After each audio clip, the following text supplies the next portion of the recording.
Welcome to Faith Reloaded. I'm Rev Kev, and I'm here to stir your faith, sharpen your focus, and fuel your flame so you walk in power and not burn out. Take a breath, open your heart, let's lock in. This is Faith Reloaded. Well, I want to give a special shout out to my World Harvest Worship Center family. I want to thank you guys for supporting your pastor in this new venture called Faith Reloaded. It's a real blessing to know you're behind me and supporting me. And I hope these podcasts continue to bless you and everybody else that is, I don't think it's called tuning in, but whatever you're watching it, opening it, listening to it, scrolling to it. I thank you all, and God bless you. Well, welcome to day one of our Still Standing series, Joy in the Ring, Faith in the Fight, Victory Guaranteed. I'm talking to you today to the person who's like, Rev Kev, I'm praying, I'm trying to obey God, I'm doing all, quote, the Christian stuff. So why does it feel like the more I do right, the more wrong hits my life? You ever look at your life and think, this does not look like victory. This looks like the deleted scenes from my testimony video. Well, let's go straight at it today. Today's title for day one is, Why Am I Getting Hit If I'm Doing Right? So, real talk would be like, this doesn't look like victory. Let's be honest. Most of us come to Jesus with at least a little expectation that life would get easier. We may not say it out loud, but deep down we think the thoughts, I'm saved now, things should smooth out. God, you got me, right? And then after you started taking God seriously, after you got baptized, after you stopped playing with sin, that's when the attack showed up. The bills, the drama, the health scares, the family tension, the mental battles. And somewhere in your heart, this thought sneaks in. If I'm doing right, why does it feel like this? Listen to what Jesus actually said in John 16:33. In this world you will have tribulation, but be of good cheer. I have overcome the world. He promised two things in one sentence. Number one, you will have trouble. That's your Lord speaking right there. He's saying you're going to have trouble. Number two, he says you can still have cheer because he's already overcome. So hear me. The presence of trouble does not mean the absence of victory. It means you are living in the same world Jesus told you about, and you have access to the same victory he promised. Let's talk about the fact that you didn't get weaker, you switched sides. Let me mess with a lie the enemy tells. He whispers, look at how hard life got since you started following Jesus. You were doing better before. You must be doing something wrong. No, you're not doing anything wrong. You just switched sides. That's not what's happening. You didn't get weaker. You just switched sides. But you're like, wait a minute. If I'm on the winning team, shouldn't I be stronger and not feeling weaker? No, you switch sides, so there's a target on you. There's a bullseye on your head, on your back, and that enemy's mad because you left his camp. When you were running with the world, the enemy didn't need to fight you. Why waste his ammo on somebody already walking in his direction? Back then, the devil was like, Nah, that's my cousin. Leave them alone. They're helping the brand.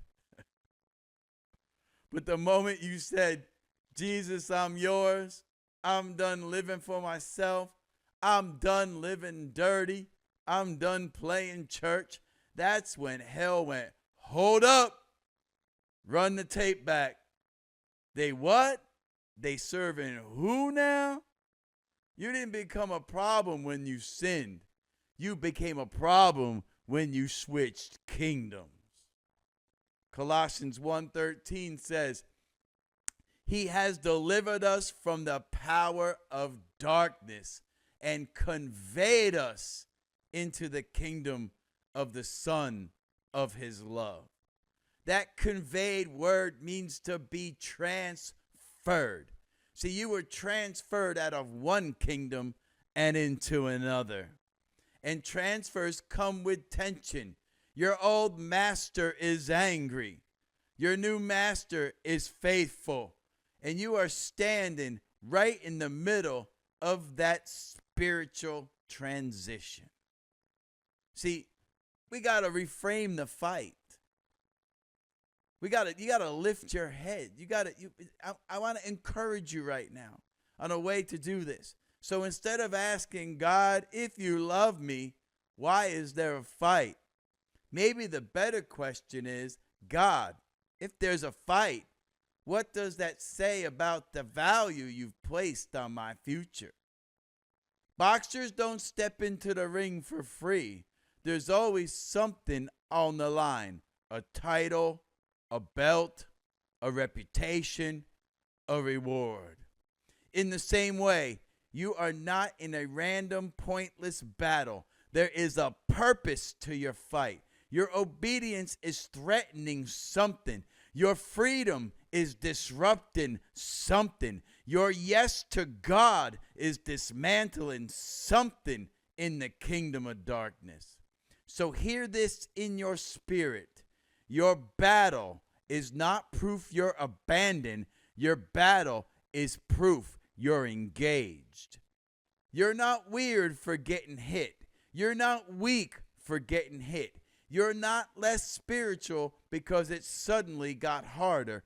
It might actually be evidence that you're right where you're supposed to be, in the clash between God's will and the enemy's resistance. Here's a practical takeaway, a new way for your day. Let's get real for day one. At some point today, something is going to swing at you. A bill you weren't expecting, somebody's attitude, a delay, a discouraging thought out of nowhere. When that happens, instead of spiraling into, why me? What did I do wrong? I want you to pause. Just 5 seconds.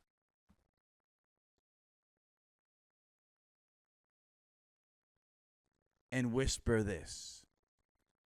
I'm still in a fight, and I'm on the winning side. You might not feel victorious in that moment, but say it anyway. You're not talking to your feelings. You're talking to your spirit. You're agreeing with Jesus already said. Try that one line today and watch how it shifts your perspective. So today we answered this. If I'm doing it right, why am I still getting hit? Because you've switched sides. You're valuable. You're in a real war with a real enemy, but you're on the side that's already won. And I want to let you know, for it's not news. This is not brand fresh, hot off the press news, but it's news that a lot of people have forgotten and don't pay recognition to. But there is a devil loose, and he's after you. He's after your freedom, and he wants you to feel like you're weak and you're vulnerable. But you need to know you are valuable, and you're in war with him, and you're a threat to him as long as you follow Christ and serve the kingdom and worship Christ in all that you do. Tomorrow we're going to talk about the next question. Okay, I'm in a fight.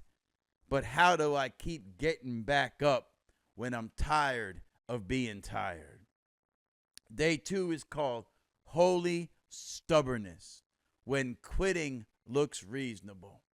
We're going to talk about how God can take that stubborn streak in you and baptize it so you refuse to quit on him even when everything in you wants to sit down. And like I've said at World Harvest Worship Center last week and this week too, and we actually have this little plaque on the wall in our kitchen. It says, "Quitters never win and winners never quit." Today, make a determination that you will not quit and you are a winner. Make sure you come back tomorrow for the next version, the next day in this podcast. And before I close, there was something I wanted to do at the beginning of this podcast. You know, I wear a lot of sports jerseys, and you may not know the difference, but most of them that I've worn so far are not the same one over. This one, I'm going to do a little question, a quiz for you. My hat is from the 70s. It's a rendition of the All-Star game that was played, I think, in 77 at Yankee Stadium. And the jersey that I'm wearing is from 1973. And it is of the captain of that time. And I guess I'll give you the extra clue. He wore number 15. And he was the captain. And his life was cut short. If you know the answer to that question, I want you to post it in the comments of this podcast. This is Rev Kev, and I want to thank you for hanging out with me today on the Faith Reloaded podcast. If this episode blessed you, take a moment to share it with someone who needs encouragement. And don't forget to subscribe, to rate, and to leave a review, and definitely share it so more people can find it. You can also get more resources, messages, and updates at www.whcfla.org and www.votm.org.